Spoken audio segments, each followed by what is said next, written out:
Naku po!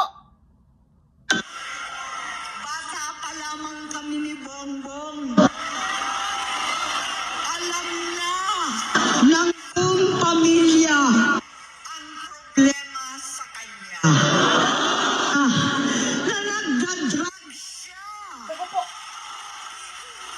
Parehas pala silang mag-asawa. Yari. Naku po! Paano na ito, Ate Claire? Paano mo pa to dipinsahan mismong biological sister na si Amy Marcos, Senador Amy Marcos, nagsasabi at testigo sila na nagdudroga pala itong presidente natin at ang first lady. Naku po! Panoorin po natin ang buong kwento. Ay, mismong kapatid na yan. Imposible hindi po tayo maniwala. Kapatid na mismo yan. Biological sister pa ito. Ha?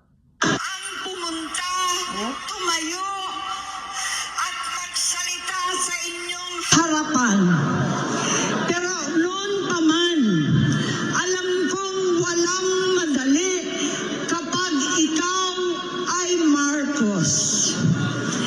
Nanginginig ako at ang aking boses, hindi dahil ako'y natatakot sa inyo, kundi dahil nalulungkot po ako.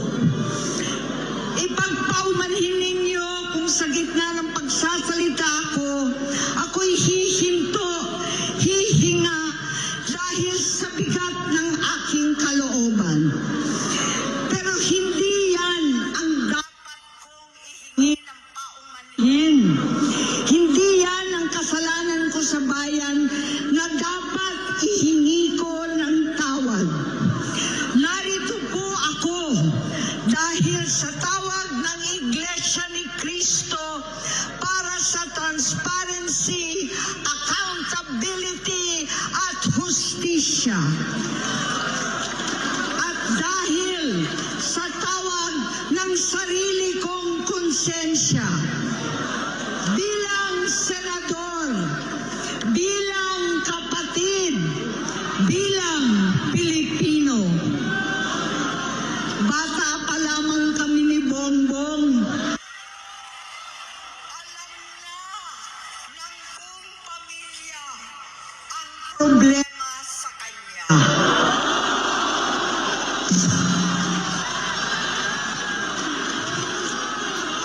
Sa totoo lang, mababasa naman ng lahat ang mga testimonya ng aking ama patungkol sa kanyang ugali at gawain.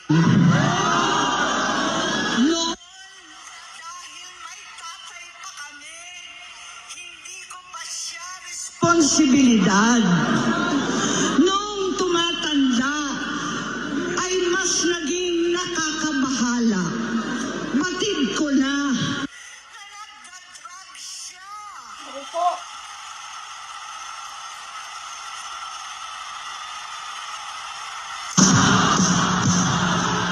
Nalaman ko at ng pamilya, nalaman ng pamilya, seryoso ito. Minsan, kami ng Presidential Guard at Metro Gompa ang naglilinis tuwing nagpa-party po sila.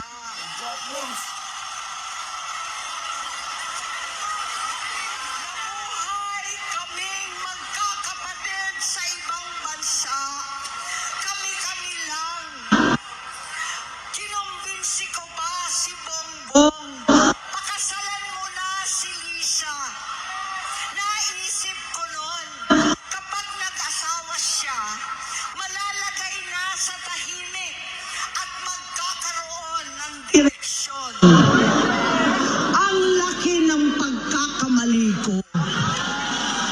Mas lumala ang kanyang pagkalulong sa droga.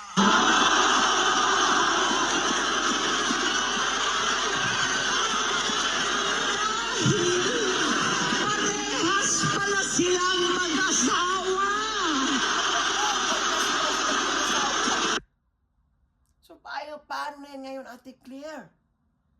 Ha, kaya mo pa bang depensahan iyan? Mismong kapatid na nagsabi. Adik. Ayan, lulong sa droga yung mag-asawa. Naku po! Pagkikomento po na yung mga opinion o reaction sa comment section. Naku, malaking gulo po ito. Ayan o, mismong kapatid na. Naku po.